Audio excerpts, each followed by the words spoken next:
berjalan dalam firman-Mu, hatiku siap.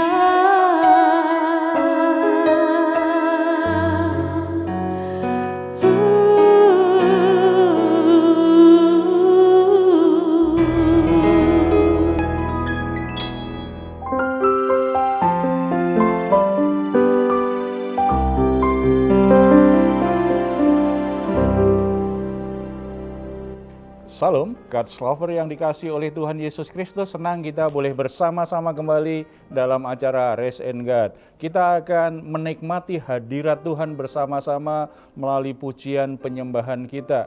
Dan kita juga akan membawa semua beban berat dalam hidup kita, supaya Tuhan memberi pertolongan, Tuhan memberi kelegaan di jiwa kita. Supaya malam hari ini kita bisa istirahat dengan tenang dan memiliki kekuatan serta pengharapan dari Tuhan.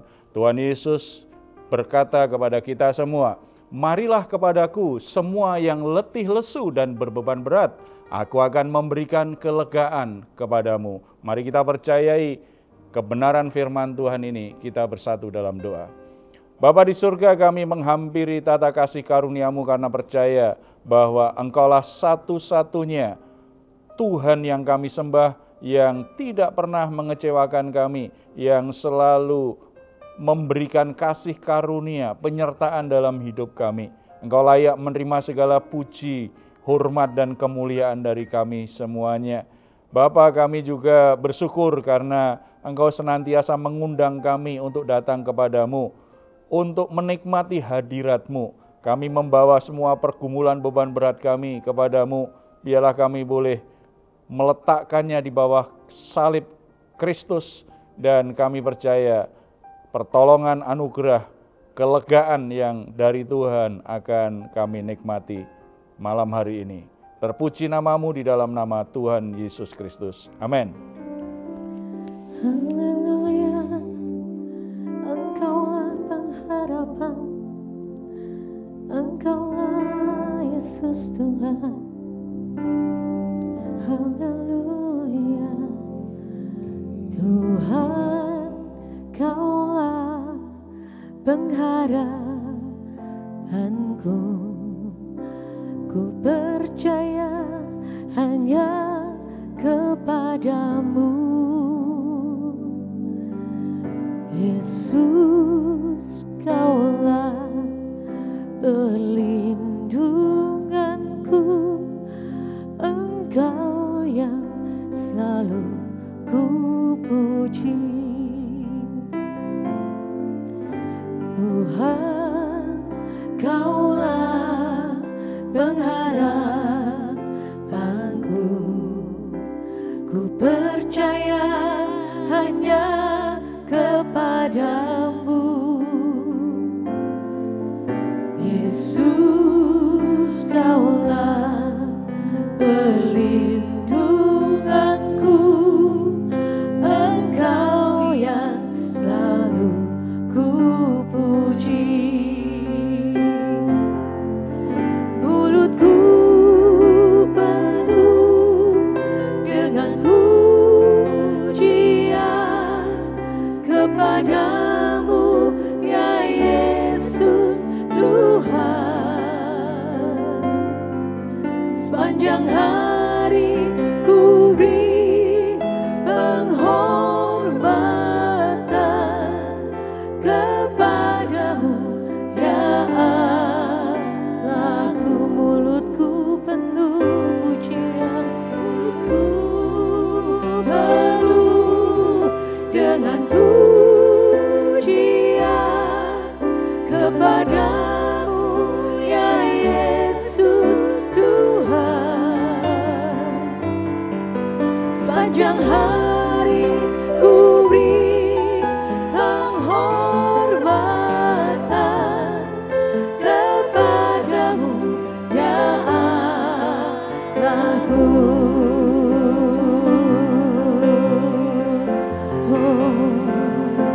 Kami kagum akan Engkau, kami kagum Tuhan. Oh Yesus,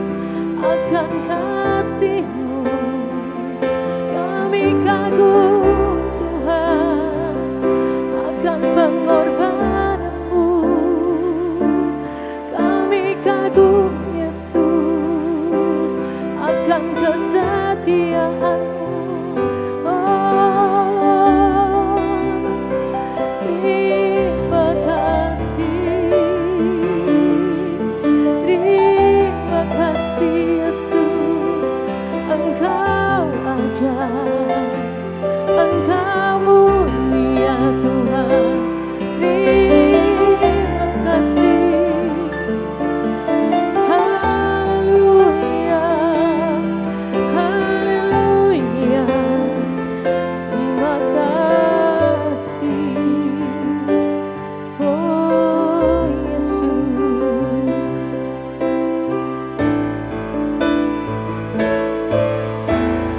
Pertolongan-Mu begitu ajaib, Kau telah memikat hatiku.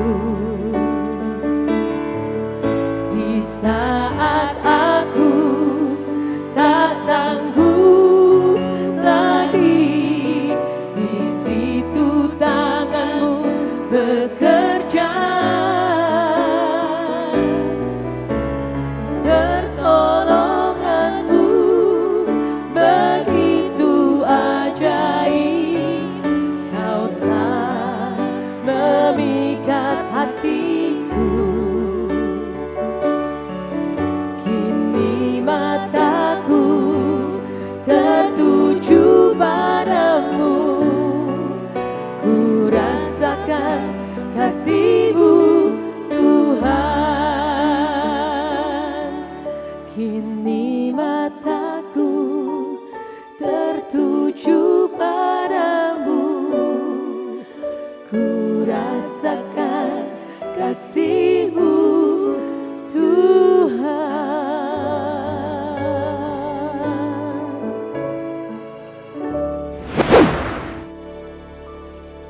Puji Tuhan, Allah Bapa kita adalah sumber pertolongan yang sungguh-sungguh kita bisa andalkan. Keadaan apapun, Dia tidak pernah kewalahan untuk menolong kita. Malam hari ini kita akan sharing tentang seriusnya perkataan-perkataan yang kita ucapkan. Seringkali banyak orang sembrono dengan kata-katanya. Sementara kalau kita baca Alkitab, Tuhan tidak pernah sembrono dengan perkataannya. Firman-Nya itu ya dan amin. Tuhan berkata-kata, itu juga yang dilakukannya. Sementara manusia seringkali sangat sembrono dengan perkataannya, sehingga dengan mudahnya dia berbohong, dia menipu, bahkan kadang-kadang dalam pengadilan atau dalam situasi tertentu yang mestinya penting pun orang bisa saja dia bersaksi dusta, dia menceritakan hal-hal yang sifatnya kebohongan. Bahkan hari-hari ini kita kadang-kadang melihat di area publik pun juga kita ketemu orang-orang yang melakukan pembohongan publik seperti itu, sehingga masalah jadi berlarut-larut kemana-mana. Sebelum kita lihat tentang hal ini lebih lanjut, mungkin ada yang mau sharing. Siapa? Iya Pak, saya Pak. Ya. Saya sering sekali ngelihat di TV tuh kalau ada pengadilan gitu ya Pak ya, suka melihat para koruptor itu dia bisa-bisanya gitu dia bersaksi palsu gitu ya kan Pak, bicara nggak ini. Tapi setelah proses berjalannya pengadilan, akhirnya terbukti dialah yang bersalah dan akhirnya dia nggak bisa mungkir. Berarti kan memang benar itu setiap perkataan dia tuh adalah palsu gitu ya Pak. Itu gimana tuh Pak? Ya, itu salah satunya ya Pak ya?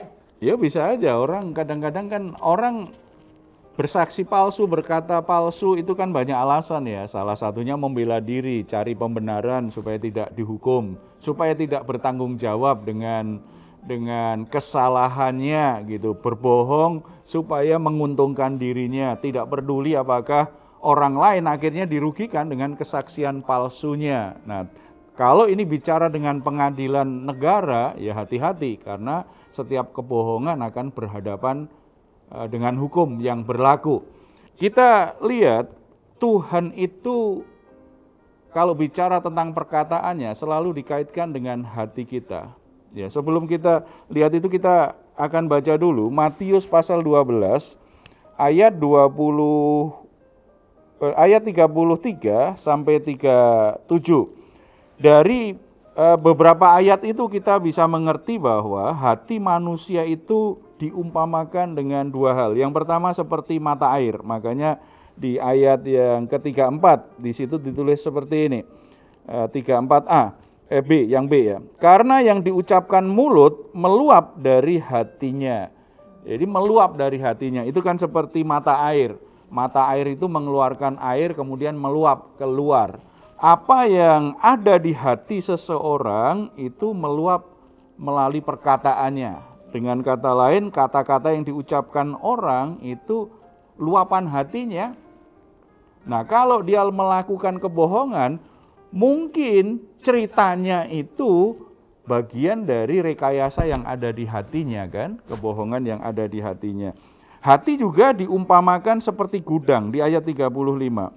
Orang yang baik mengeluarkan hal-hal yang baik dari perbendaharaannya yang baik, dan orang yang jahat mengeluarkan hal-hal yang jahat dari perbendaharaannya yang jahat. Jadi seperti gudang itu kan menampung apa saja, menampung. Tempat menampung, perkataan seseorang itu sangat ditentukan apa yang tersimpan di hatinya. Kalau kita menyimpan hal-hal yang jahat, yang keluar dari mulut kita adalah perkataan yang jahat. Kalau di hati kita tersimpan kebenaran Tuhan, yang keluar dari mulut kita adalah kebenaran Tuhan. Kalau yang tersimpan di hati kita adalah sesuatu yang buruk, yang keluar pasti sesuatu yang buruk. Nah, kalau ternyata kadang-kadang ada kan yang merekayasa, perkataannya sebenarnya tipuan, itu tidak dari hatinya sendiri. Pasti ketika orang melakukan itu akan mengalami konflik dalam dirinya karena tidak sejalan dengan hatinya kan. Orang bisa lakukan banyak hal begitu memang gitu ya. Bagi para penipu itu sudah biasa saja gitu ya. Apa yang diucapkan beda dengan hatinya. Kalau itu terus-menerus maka benar-benar dia punya tabiat sebagai penipu. Karakternya, membentuk karakternya sebagai seorang pembohong, seorang penipu. Tetapi kalau belum diucapkan terus-menerus bukan jadi kebiasaan, maka masih ada konflik biasanya. Kalau orang sudah jadi penipu itu sudah melekat menjadi satu dengan sifatnya, bohong dan benar itu nggak terlihat. Karena sudah aktingnya sangat pintar sekali. Tapi kalau orang yang tidak terbiasa bohong, ketika dia bohong mudah ditebak. Karena terganggu hatinya, gitu ya.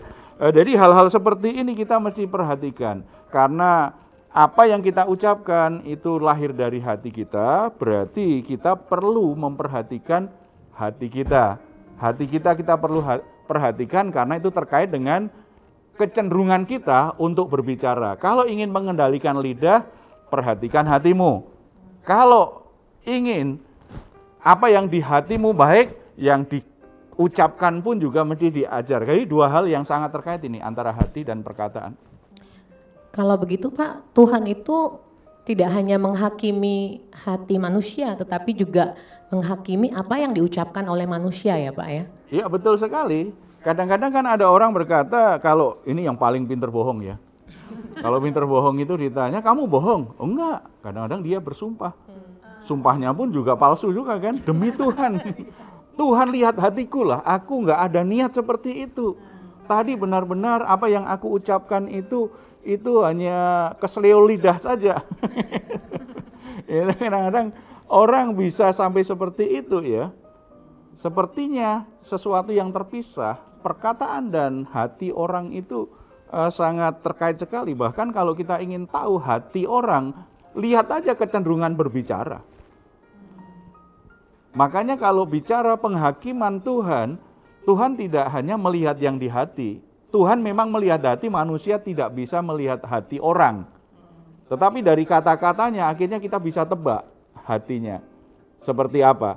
Tetapi kalau dari sisi Tuhan, Tuhan melihat hatinya, apa yang diucapkan itu akan dinilai Tuhan, tetapi hatinya juga akan dinilai Tuhan. Kalau bicara perkataan, ya. Kita perhatikan beberapa ayat dari Matius 12 ayat 33 sampai 37 tadi ya. Begitu seriusnya perkataan ini di hadapan Tuhan, makanya di ayat 36 ditulis seperti ini. Tetapi aku berkata kepadamu, setiap kata sia-sia yang diucapkan orang harus dipertanggungjawabkannya pada hari penghakiman. Setiap kata-kata yang sia-sia, kita dinyatakan benar atau salah dari perkataan kita. Tidak hanya dari hati kita, walaupun Tuhan bisa melihat hati, tapi dari perkataan kita, ternyata kita juga harus mempertanggungjawabkan di hadapan Tuhan.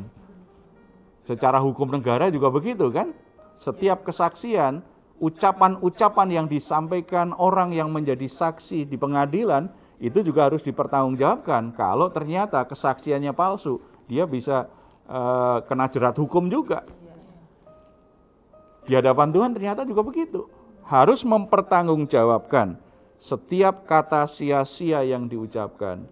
Kalau begitu, siapa yang kira-kira berani berkata bahwa dia tidak perlu menghadapi penghakiman Tuhan karena merasa dirinya sangat baik, merasa dirinya sempurna. Bahkan kalau kita ingat kembali Yakobus pasal 3, orang itu melihat kesempurnaan orang salah satunya dari perkataannya. Kalau kita ingin melihat kesempurnaan orang, salah satunya melalui perkataan-perkataan yang diucapkannya. Bagaimana dia berbicara, bagaimana dia menanggapi sesuatu, itu terlihat bagaimana kualitas hati orang, kualitas karakter orang. Di hadapan Tuhan, pengakuan kita itu, setiap perkataan itu kita pertanggungjawabkan. Makanya bagian dari keselamatan pasti juga terkait ternyata dengan ucapan kita. Kalau kita baca Roma pasal 10 ayat 9, di sana dituliskan seperti ini. Sebab jika kamu mengaku dengan mulutmu bahwa Yesus adalah Tuhan dan percaya dalam hatimu bahwa Allah telah membangkitkan dia dari antara orang mati, maka kamu akan diselamatkan. Bagaimana orang diselamatkan? Punya iman kepada Yesus Kristus. Bagaimana iman seseorang itu? Iman tidak hanya di dalam hati, percaya bahwa Yesus mati di atas kayu salib menebus dosaku, 3 hari kemudian bangkit dari antara orang mati. Tetapi juga pengakuan terbuka, ucapan kita bahwa Yesus adalah Tuhanku. Iman sejati itu tidak hanya dalam hati, tetapi terucap, terlihat. Terucap dengan perkataan, terlihat dari perbuatannya. Itu iman sejati. Makanya perkataan yang lain pun ternyata juga dinilai Tuhan. Perkataan mengaku Yesus Tuhan melalui perkataan kita dan perbuatan tindakan kita yang menunjukkan Yesus adalah Tuhan, ada berkat keselamatan. Tetapi perkataan-perkataan yang lain juga seperti itu. Bahkan Yesus juga pernah berkata, kalau iya katakan ya, tidak katakan tidak. Lebih dari itu, dari iblis. Kenapa seperti itu? Karena memang iblis kan salah satu julukannya si pendusta. Jadi ketika kita membiasakan diri untuk berdusta, bersaksi dusta, mengucapkan kebohongan-kebohongan, kita itu sedang mengidentifikasikan karakter kita, bukan dengan Bapa di surga, bukan dengan Yesus Kristus Tuhan kita, tetapi kita sedang mengidentifikasikan diri kita dengan iblis. Makanya nggak heran kita ketemu orang-orang Kristen yang kesetanan, suka kesetanan, karena suka mengidentifikasikan dirinya dengan setan melalui kebohongan-kebohongan yang diucapkan. Beberapa ayat yang kita baca hari ini membuat kita mesti memberi perhatian serius. Mari kita perhatikan bagaimana kita berbicara. Apakah selama ini kita punya kebiasaan, nggak apa-apa, bohong-bohong kecil boleh. Mari kita lebih serius. Namanya bohong tetap bohong. Kecil atau besar itu namanya bohong. Bohong itu pasti berdosa. Karena Tuhan sendiri sudah memberi perintah kepada kita, jangan berdusta, jangan ucapkan dusta itu. Saudara-saudara, kita mesti menghentikan, jangan membiasakan berkata-kata yang bohong, belajar berkata yang benar, walaupun kadang-kadang ada resikonya. Tetapi lebih baik kita berkata benar, ada resikonya, tapi ada di jalan Tuhan dan pasti dibela Tuhan, daripada kita mengucapkan kebohongan, kelihatannya untuk sementara kita selamat, kita aman, tetapi setelah itu iblis leluasa untuk merusak, karena kebohongan itu jalannya iblis, sementara kebenaran adalah jalannya Tuhan. Itu sebuah pilihan, berhenti berbohong, berhenti mengucapkan saksi dusta, belajar berkata-kata yang benar. Apalagi kalau kita perhatikan, kita akan dihakimi Tuhan dengan perkataan-perkataan kita. Tuhan sangat peduli dengan apa yang kita ucapkan. Makanya belajar berkata-kata yang benar dalam semua aspek hidup kita. Di rumah tangga biasakan berkata-kata yang benar. Para orang tua jangan membiasakan berkata bohong untuk menenangkan anaknya. Kadang-kadang para orang tua kan suka menghibur anaknya supaya nggak rewel dengan kebohongan. Atau kadang-kadang sengaja bohong dengan anaknya gitu supaya anaknya tidak mengganggu dia. Atau bahkan mengajar anaknya berbohong. Ada debt collector yang telepon begitu, apakah ada papamu? Kita sudah bisikin anak kita bahwa bilang nanti kalau ada yang telepon papa nggak di rumah. Anak kita yang masih kecil diajarin bohong, berarti ada yang telepon. Anak kita yang terima, betul, ditanya apakah papa ada di rumah?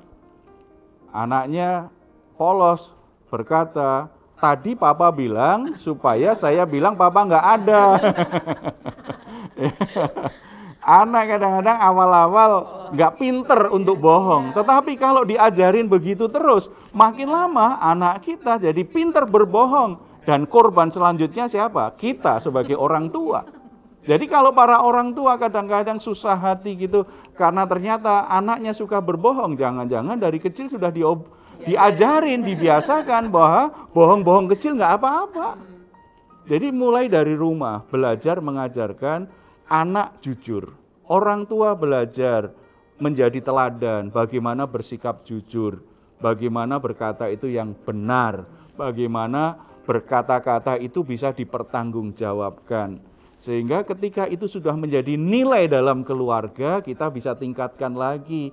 Karena perkataan-perkataan kita ini harus kita pertanggungjawabkan di hadapan Tuhan. Jadi ketika kamu sedang berbicara, kamu tidak hanya bertanggung jawab dengan perkataanmu terhadap dirimu sendiri, tetapi juga dengan orang yang kamu ajak bicara dan dengan Tuhan. Nah, nilai seperti itu bisa kita ajarkan mulai dari rumah. Kalau dari rumah sudah ditanamkan hal seperti itu, keluar rumah sudah jadi terbiasa. Ketika dia bergaul dengan teman-temannya di sekolah, ketika dia bergaul dengan teman-temannya di lingkungan tempat tinggal atau di gereja, sudah biasa tuh berkata yang jujur. Setelah lebih dewasa diajari keterbukaan, jujur, berkata yang benar, itu yang bijaksana seperti apa. Jangan sampai kalau anak-anak kadang-kadang kan nyeplos gitu kan, buat orang malu kadang-kadang gitu kan. Mulai diajarkan lagi lebih lanjut. Karena harus kita pertanggungjawabkan. Apalagi bagi kita yang melayani Tuhan. Kita menyampaikan firman Tuhan. Kita menyampaikan hal-hal yang bernilai rohani. Kita bersaksi di depan jemaat. Kita juga harus belajar untuk bersaksi itu memang hal-hal yang benar, tidak perlu ditambahin dan dikurangi. Karena kesaksian kita itu tidak hanya didengar oleh jemaat yang datang, tetapi kesaksian kita juga didengar oleh Tuhan dan harus kita pertanggungjawabkan. Demikian juga yang melayani pemberitaan firman Tuhan, tidak usah membuat sepertinya pelayanannya luar biasa dengan kisah-kisah yang kadang-kadang ditambah-tambahin kelihatannya hebat sekali. Sehingga nggak jujur, hanya supaya orang kagum. Hanya orang sepertinya jadi jadi senang sekali mendengar khotbah kita, mendengar pengajaran kita. Itu juga sebuah kebohongan. Karena setiap perkataan kita harus kita pertanggungjawabkan di hadapan Tuhan. Jangan pakai pelayanan, jangan pakai mimbar gereja, pelayanan rohani untuk membangun image yang membuat kita itu dikagumi orang lain, tetapi dengan kebohongan. Kita harus bertanggung jawab di hadapan Tuhan. Jadi apalagi dalam pekerjaan juga belajar jujur. Segala sesuatu yang kita lakukan ketika kita harus berkata-kata, belajar berkata-kata yang benar, jujur, dan bertanggung jawab. Kita berdoa. Bapa di surga, kami bersyukur karena di dalam Yesus Kristus kami semua sudah diperbaharui hati kami. Roh Kudus berdiam di dalam hati kami dan hati kami diperbaharui oleh Roh Kudus hari demi hari. Sehingga hati kami semakin dipenuhi dengan kebenaran firman Tuhan, dipenuhi dengan hal-hal yang mulia, hal-hal yang kudus yang dari Tuhan. Oleh sebab itu Bapa, ajar kami supaya kami bersikap tegas, menutup hati kami terhadap hal-hal yang jahat, terhadap hal-hal yang akan menimbulkan hal-hal yang buruk, kenajisan, hal-hal yang menyimpang dari isi hati Tuhan. Hati kami biarlah boleh menjadi mata air yang mengalirkan kebenaran-kebenaran Tuhan, yang mengalirkan kesejukan kasih Tuhan kepada orang-orang yang mendengarnya. Dari hati kami keluar hal-hal yang sungguh-sungguh baik, hal-hal yang mendatangkan berkat, yang mendatangkan kasih karunia, yang membangun hidup orang lain. Tuhan ampuni kami kalau dalam berbagai kesempatan kami sengaja untuk berbohong hanya supaya kami disukai orang lain, supaya kami diterima orang lain, supaya kami tidak ditolak orang lain. Tuhan ampuni kami. Bahkan kadangkala ketika kami bersaksi di depan jemaat pun, kami coba menambah-nambahi kesaksian kami supaya kelihatan begitu hebat, padahal yang terjadi tidak seperti itu. Tuhan ampuni kami. Terlebih ketika kami juga memberitakan firman-Mu. Tuhan ampuni kami kalau kami menambah-nambahkan kebenaran firman-Mu hanya supaya orang lain senang dengan khotbah kami. Tuhan ampuni kami. Roh Kudus kembali ajarkan kami. Kami benar-benar bertanggung jawab dengan setiap perkataan yang kami ucapkan. Dengan setiap perkataan yang kami sampaikan kepada orang-orang yang mendengarkan kepada kami. Tuhan juga kami saat ini mengampuni orang-orang yang sudah berbohong kepada kami, menipu kami, sehingga kami mengalami banyak kesulitan dalam hidup kami. Kami tidak mau terus terpenjara dengan kebohongan-kebohongan orang lain. Kami akan melangkah di dalam kebenaran Tuhan. Kami lepaskan pengampunan kepada mereka dan kami lebih percaya kebenaran firman-Mu. Karena kami percaya ketika kami berjalan dalam kebenaran firman-Mu, maka semua hal-hal yang selama ini kacau dalam hidup kami mulai tertata dengan baik, mulai dipulihkan oleh Tuhan. Terima kasih Bapa. Hamba-Mu juga berdoa untuk saudara-saudara yang mengalami kesulitan secara ekonomi, yang membuat usaha mereka jadi bangkrut karena telah ditipu oleh orang-orang yang mereka percayai. Mereka mengalami kesulitan bahkan sampai menjadi sakit. Mereka tidak punya apa-apa untuk berobat. Bapa di surga, situasi yang sangat berat. Engkau mengerti keadaan hati mereka. Mari Bapa, Engkau membalut luka hati mereka. Tuhan menyembuhkan. Biarlah mereka juga punya kerelaan, keberanian, kekuatan hati untuk melepaskan pengampunan kepada orang yang sudah menipu mereka dan membuat mereka menjadi menderita. Tuhan kembali kuatkan hatinya, tumbuhkan kembali pengharapannya bahwa mereka tidak akan terus terpuruk selama-lamanya ketika mereka datang ke tata kasih karunia-Mu, ada pengharapan, ada kekuatan, ada jalan keluar, ada pertolongan yang Tuhan siapkan bagi mereka. Biarlah mereka boleh sungguh-sungguh mengalami pemulihan dalam usahanya, dalam ekonominya, bahkan sakit penyakitnya juga Tuhan sembuhkan. Nama Tuhan dipermuliakan dalam hidup mereka semuanya. Terima kasih Bapa di surga. Tuhan berkati setiap hamba-hamba-Mu yang memberitakan firman Tuhan, para penginjil, para pengkhotbah, para misionaris, para gembala, orang-orang yang Tuhan percaya untuk memberitakan firman-Mu. Kiranya Roh Kudus terus memimpin, memenuhi hati mereka, agar mereka memberitakan firman Tuhan sebagaimana seharusnya, dengan kata-kata yang tepat, dan firman Tuhan yang diberitakan itu sungguh-sungguh bisa mengubahkan kehidupan orang-orang yang mendengarnya.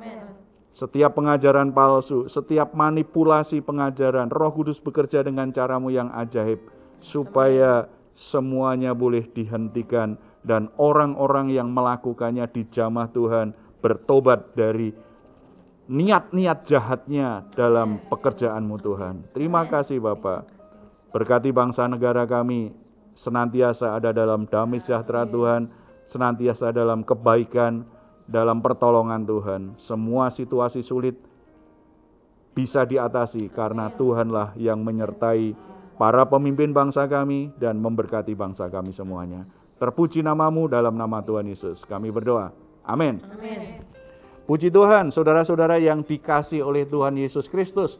Karena Bapa di surga tidak pernah meninggalkan kita. Kalau kita berseru kepada Dia, maka kata-kata kita didengar oleh Tuhan, dan Tuhan akan menolong kita semua. Saudara-saudara, kalau ada pergumulan, ada masalah, apapun saudara membutuhkan dukungan doa, silahkan saudara menuliskan pergumulan saudara di nomor telepon yang tertera di layar saudara. Tim doa kami akan berdoa khusus bagi pergumulan saudara, supaya Tuhan menolong dan memberkati saudara semua. Amen. Jika saudara juga ingin menuliskan komentar, silahkan menuliskannya di ruang komentar yang ada di channel Diaspora TV. Kami tunggu. Mazmur pasal 4 ayat 8 sampai 9. Engkau telah memberikan sukacita kepadaku lebih banyak daripada mereka ketika mereka kelimpahan gandum dan anggur. Dengan tentram aku mau membaringkan diri lalu segera tidur, sebab hanya Engkaulah ya Tuhan yang membiarkan aku diam dengan aman. Selamat malam, selamat beristirahat. Tuhan Yesus memberkati kita semua. Amin.